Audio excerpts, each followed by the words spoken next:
Well, hello and welcome back to our channel. My name is Maria. And I'm Leilani. And I'm Marlene. And I'm Debbie. See, we have somebody new today. And this is... While Drinking Wine. Cheers.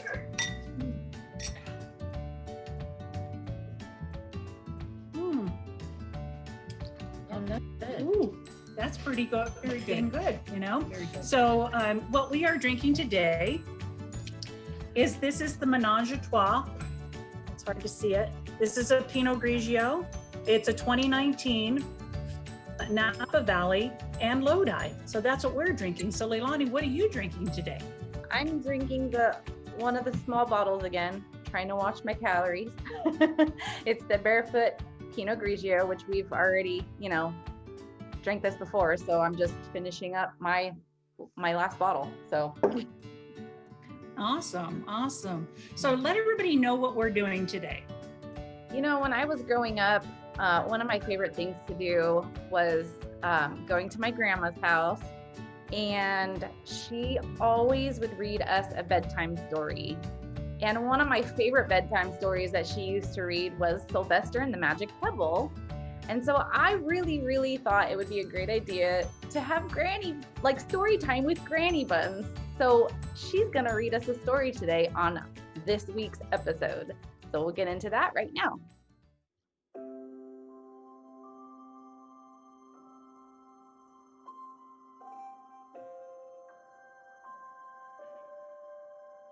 Today we're going to read a story called Sylvester and the Magic Pebble by William Stagg.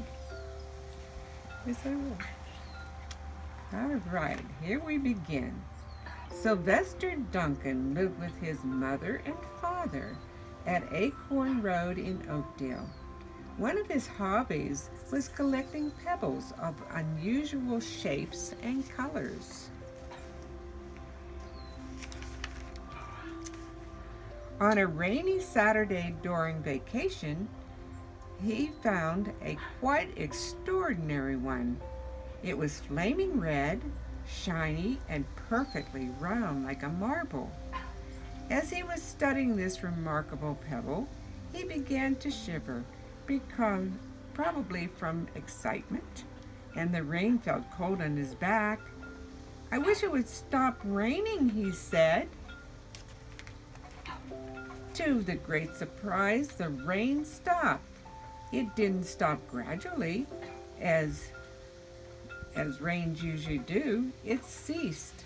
The drops vanished on the way down, and the clouds disappeared. Everything was dry, and the sun was shining as if the rain had never existed.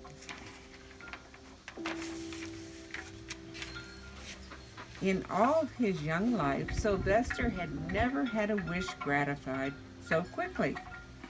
It struck him that the magic must be at work, and he guessed that the magic must be in the remarkable-looking red pebble, where indeed it was. To make a test, he put the pebble on the ground and said, "I wish it would rain again." Nothing happened. But when he said the same thing holding the pebble in his hoofs, the sky turned black, there was lightning, a clap of thunder, and the rain came shooting down. He wished the sunshine back in the sky, and he wished a wart on his left hind fetlock would disappear. And it did. And they started home, eager to amaze his father and mother with his magic pebble. He could hardly wait to see their faces. Maybe they wouldn't even believe him at first. "What a lucky day this is," thought Sylvester. "From now on, I can have anything I want. My father and mother can have anything they want. My relatives, my friends, and anybody at all can have everything they want." As he was crossing Strawberry Hill, thinking of some of the many, many things he could wish for, he was startled to see a mean, hungry lion looking right at him from behind some tall grass. He was frightened. If he hadn't been so frightened, he could have made the lion disappear, or he could have wished himself safe at home with his mother and father. He could have wished the lion would turn into a butterfly, or a daisy, or a gnat. He could have wished many things, but he panicked, and he couldn't think carefully. "I wish I were a rock," he said, and he became a rock. The lion came bounding over, sniffing the rock 100 times, walking around and around it, went away confused, perplexed, puzzled, and bewildered. "I saw that little donkey as clear as day.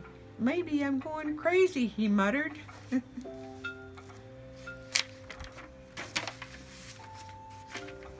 And there was Sylvester, a rock on Strawberry Hill, with the Magic Pebble laying right beside him on the ground, and he was unable to pick it up. "Oh, how I wish I were myself again," he thought, but nothing happened. He had to be touching the pebble to make the magic work, but there was nothing he could do about it.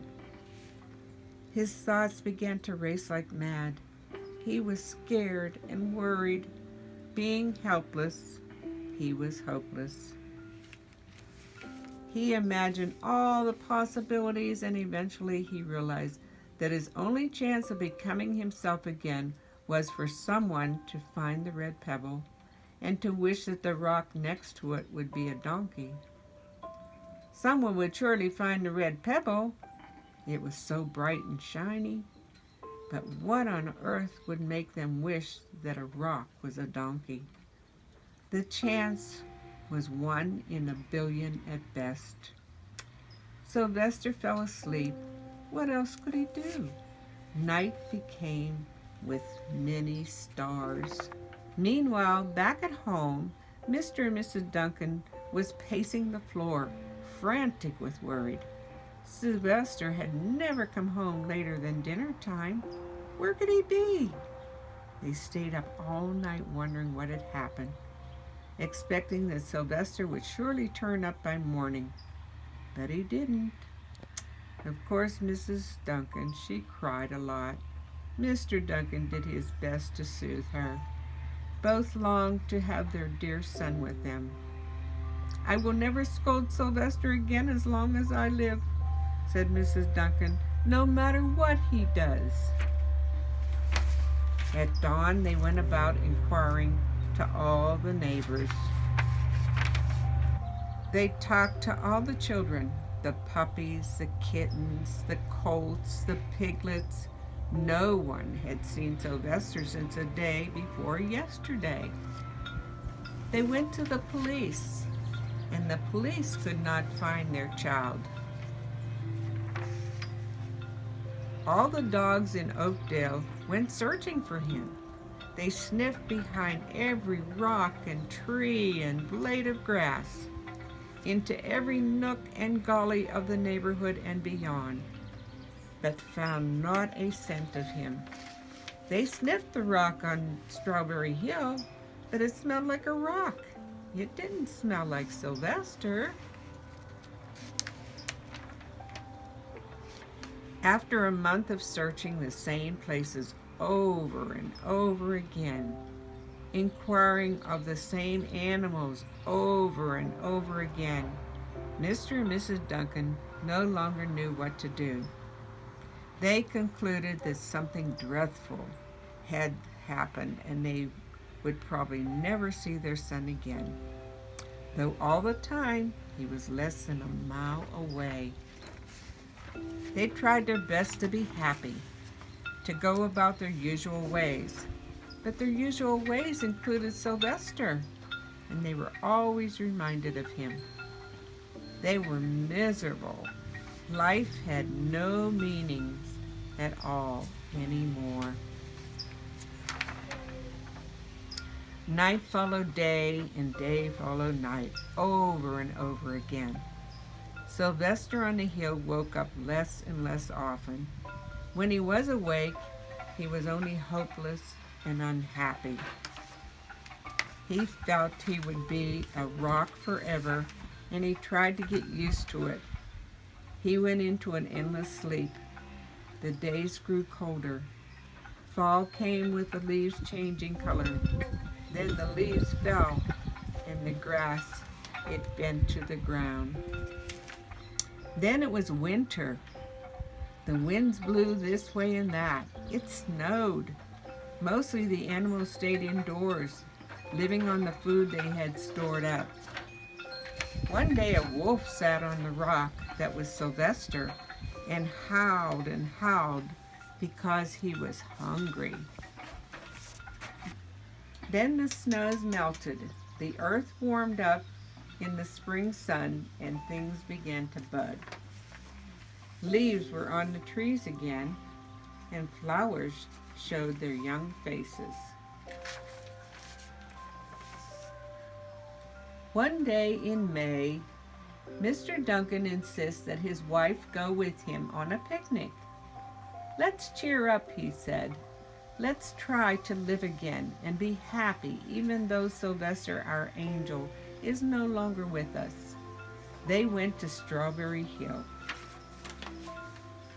Mrs. Duncan sat down on the rock. The warmth of his own mother sitting on him woke Sylvester up from a deep winter sleep. How he wanted to shout, "Mother, Father, it's me, Sylvester, I'm right here." But he couldn't talk. He had no voice, and he was stone dumb. Okay. Mr. Duncan walked aimlessly about while Mrs. Duncan sat out the picnic food on the rock. Alfalfa sandwiches, pickled oats, sassafras salad, and Timothy compote. Suddenly, Mr. Duncan saw the red pebble.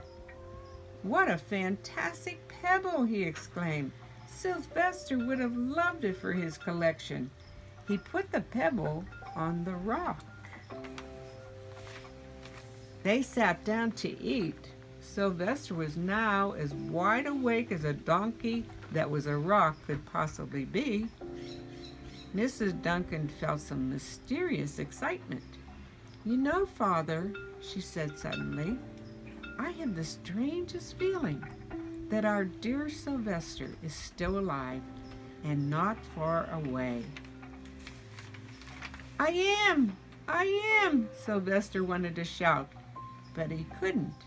If only he had realized that the pebble resting on his back was the Magic Pebble. "Oh, how I wish he were here with us on this lovely May day," said Mrs. Duncan. And Mr. Duncan looked sadly at the ground. "Don't you wish it too, Father?" she said. He looked at her as if to say, "How can you ask me such a question?" Mr. and Mrs. Duncan looked at each other with great sorrow. "I wish I were myself again. I wish I were my real self again," thought Sylvester. And in less than an instant, he was. You can imagine the scene that followed. The embraces, the kisses, the questions, the answers, and the loving looks and the fond explanations. When they had eventually calmed down a bit and had gotten home, Mr. Duncan put the Magic Pebble in an iron safe. Someday they might want to use it, but really for now, what more could they ask for or wish for? They all had what they wanted. The end. Okay. Well, that was fun. Yes, that was so much fun. I really enjoy that so much. It brings back so many memories. Oh, oh my God. Hey, we have another person. Wow. So that's my other sister, Val. So now you see the whole family. So you see my sister Debbie, my younger sister Val, myself, and my mom. So hey, we're all here today, all celebrating. Wish you were here, Leilani. Yes. Oh, I know. But you know what? I got to hear that story from Grandma and so many memories. Granny, is that like that book? Like it looks like it was falling apart. Is that the original? You know how That's old the original. it is? How old are you?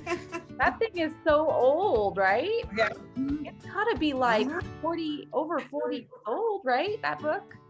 Right. Yeah, how many grandchildren and great grandchildren it went through? Wow. Yeah, definitely. So let me tell you, I think when William Stagg was writing that book, he had no idea that 40 years later, someone would still be reading it to their 40-year-old grandchildren. So there you go.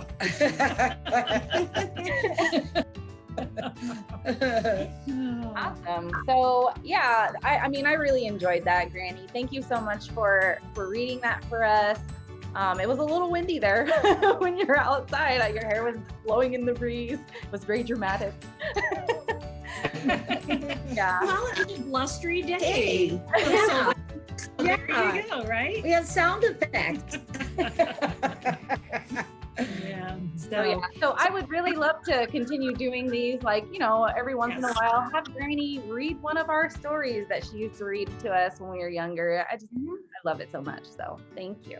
Yeah, story time with Granny Buns would be a lot of fun to have on our channel. So, yeah. So let me tell you again what wine we are drinking today. So here we have the Ménage de Trois. This is the Pinot Grigio. That's a 2019 from Napa Valley and Lodi, California. Always love our California wines. And Leilani? I'm drinking the Barefoot Pinot Grigio, and it's from where? Modesto. Always Modesto. We drink a lot of Modesto wines. So there you go. Very interesting. So if you like these type of videos, please make sure to subscribe to our channel and give us a thumbs up.